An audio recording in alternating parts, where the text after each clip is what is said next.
Elang betina adalah ibu teladan yang mengurus anak-anak mereka dengan cinta.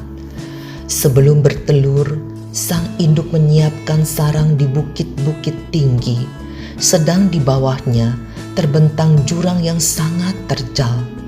Rangka sarangnya terbuat dari ranting keras dan duri tajam yang dilapisi rumput halus dan cabutan bulu-bulu dada sang induk, agar sarangnya menjadi nyaman. Setelah dierami beberapa lama, telur menetas dan muncullah anak elang kecil yang masih belum tumbuh bulu-bulunya. Saat anak elang lapar, paruhnya akan ditengadahkan ke atas, lalu sang ibu memasukkan makanan hasil buruannya ke mulut anaknya, sehingga anak elang pun mulai tumbuh semakin besar. Kala angin kencang berhembus, sang ibu merentangkan sayapnya menutupi sarang untuk memberi perlindungan. Suatu saat, anak elang kaget. Makanan dari ibunya tiba-tiba dihentikan. Perangai sang ibu jadi berubah, kejam, sehingga sang anak jadi bingung. Kenapa ibu jadi seperti ini? Di waktu yang lain, sang anak elang lebih kaget lagi saat sayap sang ibu dikibaskan sehingga rumput halus dan bulu-bulu di sarang berhamburan keluar. Kini tinggal ranting dan duri tajam yang menusuk badan. Ibu, tega nian kau melakukan ini semua kepada anakmu. Anak elang semakin kaget lagi sewaktu ia diusir dari sarang dengan didorong keluar sehingga jatuh terjun melayang. Ibu, kenapa mau kau bunuh anakmu sendiri?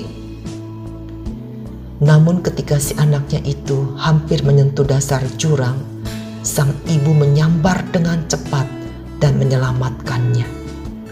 Demikianlah dilakukan berkali-kali. Sang induk mengangkat anaknya naik, lalu dari atas menjatuhkannya kembali. Sampai suatu saat, anak elang mulai merentangkan dan mulai mengepak-ngepakkan sayapnya untuk bisa mulai terbang sendiri. Melihat ini, induk elang dengan riang gembira mengajak sang anak terbang tinggi, tinggi sekali, sampai naik di atas awan.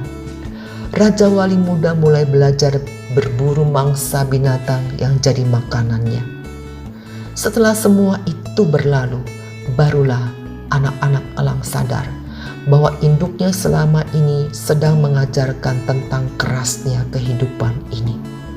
Bagaikan Raja Wali, setiap kita sebagai orang tua harusnya melakukan hal seperti itu, merawat anak dengan cinta, tetapi ada saatnya harus tega membiarkan anaknya survive agar anaknya kelak bisa menjadi dewasa dan mandiri.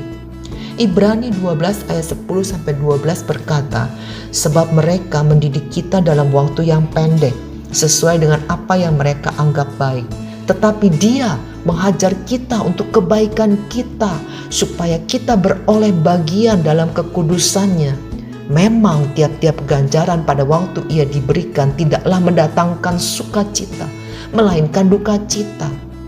Tetapi kemudian ia menghasilkan buah kebenaran yang memberikan damai kepada mereka yang dilatih olehnya.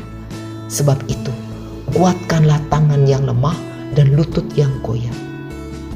Saudara, dalam kehidupan kadang kita berteriak, Tuhan, di mana Engkau? Kita seperti dibiarkan sendiri. Padahal pada saat itu Tuhan sedang mengajarkan kita untuk bisa terbang mencapai level lebih tinggi lagi. Bukankah tidak ada kenaikan kelas tanpa ujian? Jadi saat kita tidak mengerti apa yang sedang terjadi dalam hidup ini, tetaplah percaya bahwa Tuhan tidak tinggal diam.